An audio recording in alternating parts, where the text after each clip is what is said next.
तो कहानी की शुरुआत में हम एक फैमिली को देखते हैं जो कोस्टल एरिया में रहते थे। अब बात करें इस फैमिली के मेंबर्स की तो इसमें मार्टा, जेम्स और इनकी बेटी एलेक्स है। अब जेम्स जानवरों का डॉक्टर है और मार्टा एक हाउसवाइफ। थोड़ी ही देर में हमें पता चलता है कि मार्टा की बहन रेचल और उसकी फैमिली इनसे मिलने आने वाली है। आगे मार्टा अपनी बहन रेचल और उसकी फैमिली को पोर्ट से लेने गई थी। यहीं हम रेचल और उसके पति सैम और साथ ही साथ उनके 15 साल के बेटे एल्वेरो से मिलते हैं, जिनके साथ मार्टा अपने घर आती है। अब इस गेट टुगेदर के दौरान एल्वेरो को फ्लोर के नीचे बने बेसमेंट में एलेक्स दिखाई देती है, जो उन्हें ही देख रही थी। आगे मार्टा रेचल और एल्वेरो को उनका रूम दिखाती है, जिसके बाद एल्वेरो बीच साइड में बैठा पेंटिंग्स बना रहा था।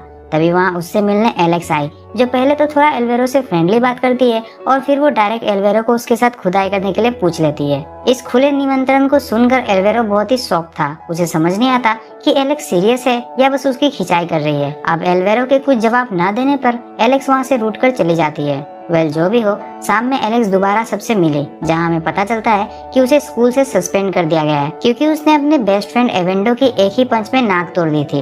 अब ये सुन के तो जेम्स शॉक था, इसलिए वो एलेक्स को कुछ नहीं बोल पाता। उसी रात एलेक्स और एल्वेरो दोनों साथ में ही ब्रश करके सो जाते हैं। अगली सुबह जेम्स को पोर्ट से कॉल आई कि कुछ कछुए बहुत ही बुरी तरह से घायल हो गए हैं। इसलिए जेम्स, एलेक्स और एल्वेरो दोनों के साथ जल्दी से पोर्ट की ओर निकल गया, जहाँ पर एलेक्स अपनी एक्स बेस्ट फ्रेंड एवेंडो से मिली और उनमें फिर से लड़ाई होने वाली थी, लेकिन जेम्स ने उन्हें अलग कर दिया। अब जेम्स उस कछुए की अच्छे से मलहम पट्टी करके उसे ठीक करता है, लेकिन अब वो कछुआ वापस समुद्र में नहीं जा सकेगा। ये काम एलेक्स और एल्वेरो को काफी बोरिंग लग रहा था, तो दोनों वहाँ के लोकल मार्केट में साथ ही में घूमने जाते हैं, जहाँ से एलेक्स ने एल्वेरो के पैसे से उसके लिए एक पेंडेंट खरीदा। फिर वो दोनों थोड़े वेस्टर्न म्यूजिक सुनते हुए मस्ती करते हुए घर के पास वाले चर्च में आते हैं, जहाँ एलेक्स ने एल्वेरो को वो पेंडेंट देकर उसे अपना बडी बना लिया। उधर घर पे हमें पता चलता है कि सैम एक सर्जन है, जिसने मार्टा और जेम्स को ये बताया कि एलेक्स के पास मेल और फीमेल दोनों के ही रिप्रोडक्टिव ऑर्गन्स है और उसे जल्द ही इन दोनों में से किसी एक को चूज करना होगा, नहीं तो उसके दोनों ऑर्गन डेवलप नहीं हो पाएंगे।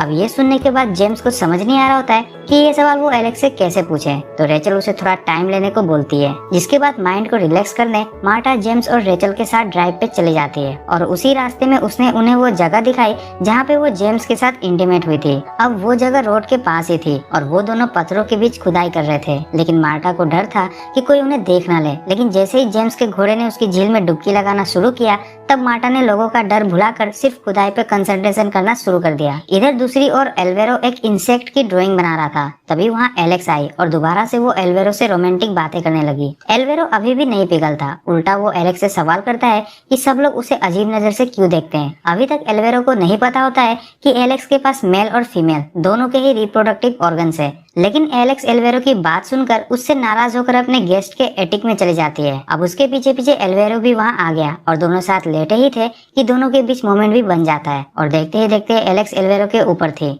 जी हाँ, एलेक्स एल्वेरो के ऊपर थी, यानी एलेक्स ने एल्वेरो के अंदर अपना जेसीबी डाल दिया था। ये देखकर एल्वेरो काफी शॉक था, क्योंकि उसने जिस तरह से सोचा था ये उससे उल्टा ही हो रहा था। उसे लगा कि वो एलेक्स को अपनी जेसीबी का कमाल दिखाएगा, लेकिन यहाँ तो एलेक्स ही उसे अपने जेसीबी से पेल रही थी। अब बात और बढ़ती कि तभी उन दोनों को जेम्स ने देख लिया और जेम्स को देखने के बाद दोनों अलग अलग भाग जाते हैं। एल्वेरो के साथ जो कुछ अभी अभी हुआ है उससे वो पूरा हिल चुका था, इसलिए वो सीधा रात में डिनर के टाइम पर ही घर लौटता है और उसकी हालत देखकर बेचारा जेम्स भी उदास हो गया था। वहीं रात में जेम्स ने जो कुछ भी दिन में देखा था वो सब उसने मार्टा को भी बता दिया, तो मार्टा ने उसे किसी से मिलने के लिए बाहर भेज दिया। वहीं दूसरी तरफ हम एलेक्स को देखते हैं, जो अपने घर से भागकर पड़ोसी के घर सोने चली गई थी, जहाँ उसकी एक अच्छी दोस्त मिया रहती है। दोनों साथ में बत्ती बुझा के सो जाते हैं। उधर जेम्स रोते हुए कार ड्राइव करके दूसरे शहर आ जाता है, जहाँ एक गैस स्टेशन पर उसकी मुलाकात माइक नाम के बंदे से हुई और माइक जेम्स को अपने घर लेकर जाता है, जहाँ हमें पता चलता है कि माइक के पास भी एलेक्स की तरह मेल और फीमेल दोनों ऑर्गन मौजूद थे,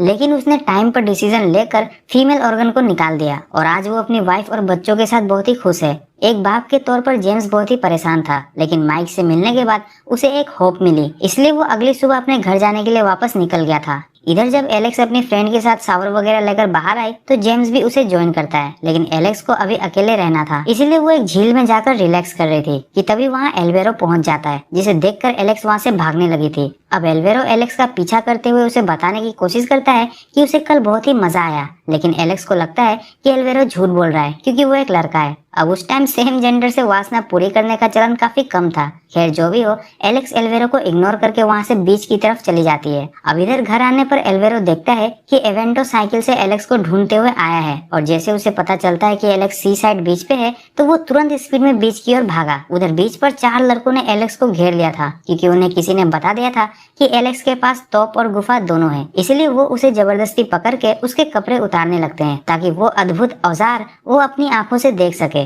अब उन्होंने देख तो लिया था लेकिन वो सब यहाँ नहीं रुकते और एलेक्स के साथ जबरदस्ती करने लगते हैं। लेकिन थोड़ी ही देर में वहाँ एवेंडो पहुंच गया था जो उन सबको मारकर वहाँ से भगा देता है। इतना सब होने के बाद एवेंडो एलेक्स को संभाल कर घर लाता है। जब ये सारी चीजें जेम्स को पता चलती है तो वो सैम के साथ सीधा उन बच्चों को मारने के लिए पोर्ट की तरफ निकल पड़ता है। पोर्ट पे पहुंचकर जेम्स उस लड़के को मार ही रहा था कि तभी सैम उसे रोकने लगता है क्योंकि उस लड़के ने एलेक्स के साथ जबरदस्ती की नहीं होती है बल्कि वो करने वाला था जिसे एवेंडो ने टाइम पे रोक दिया था और जेम्स अभी सबके सामने उस लड़के को मार रहा था जिससे लोग एलेक्स के बारे में और उल्टा सीधा बात करने लगते हैं। लेकिन जेम्स अपने ही दोस्त को पंच मारकर वहाँ से निकल लेता है और गुस्सा शांत होने के बाद जब उसे सैम की बात समझ आई तो वो सैम से माफी मांगकर उसके साथ घर आता है। रात में एलेक्स एल्वेरो और एवेंडो बोनफायर के पास बैठकर बातचीत कर रहे होते हैं लेकिन एलेक्स और एवेंडो एल्वेरो को वहीं छोड़कर वहाँ से चले जाते हैं। वहीं सैम को एलेक्स और एल्वेरो ने जो कांड किया था उसका पता चल चुका था। वो एल्वेरो के पास ये पूछने के लिए आया कि उसको लड़कियां पसंद है या फिर लड़के। एल्वेरो ने कुछ क्लियर जवाब नहीं दिया लेकिन सैम समझ गया कि एल्वेरो को लड़कियां पसंद है जिसके लिए उसने गॉड को थैंक्स भी बोला, लेकिन हकीकत कुछ और ही थी। जो भी हो, अगली सुबह जेम्स काफी हिम्मत जुटाकर एलेक्स से सर्जरी करवाने के बारे में पूछते हुए सारी चीजें समझा देता है कि उसे डिसीजन ले लेना चाहिए कि वो लड़की बनेगी या फिर लड़का। अब इस डिसीजन को लेने के लिए एलेक्स को थोड़ा टाइम चाहिए था जिसके लिए जेम्स भी मान जाता है और अब समय आ चुका था रेचल की फैमिली के वापस जाने का। तो सभी लोग उन सबको पोर्ट छोड़ने जाते हैं जहाँ एक खोपचे में एल्वेरो एलेक्स से मिलकर उसे समझाता है कि वो उसे पसंद करता है यानी लड़कों को, लेकिन एलेक्स को लड़की बनना था इसलिए वो एल्वेरो को अपने करीब नहीं आने देती। इसके बाद एल्वेरो रोते हुए अपने पेरेंट्स के साथ वापस अपने होम टाउन चला जाता है। वहीं हम एलेक्स को देखते हैं जो अपने इस डिसीजन से काफी खुश थी और जेम्स के साथ खुशी खुशी आगे बढ़ जाती है। मूवी डाउनलोड करनी हो तो डिस्क्रिप्शन से टेलीग्राम ग्रुप ज्वाइन करें और वीडियो पसंद आया तो वीडियो को लाइक और चैनल को सब्सक्राइब जरूर करें। तो दोस्तों ये थी हमारी आज की मूवी की कहानी। हम आपसे दोबारा मिलेंगे किसी और वीडियो में, तब तक के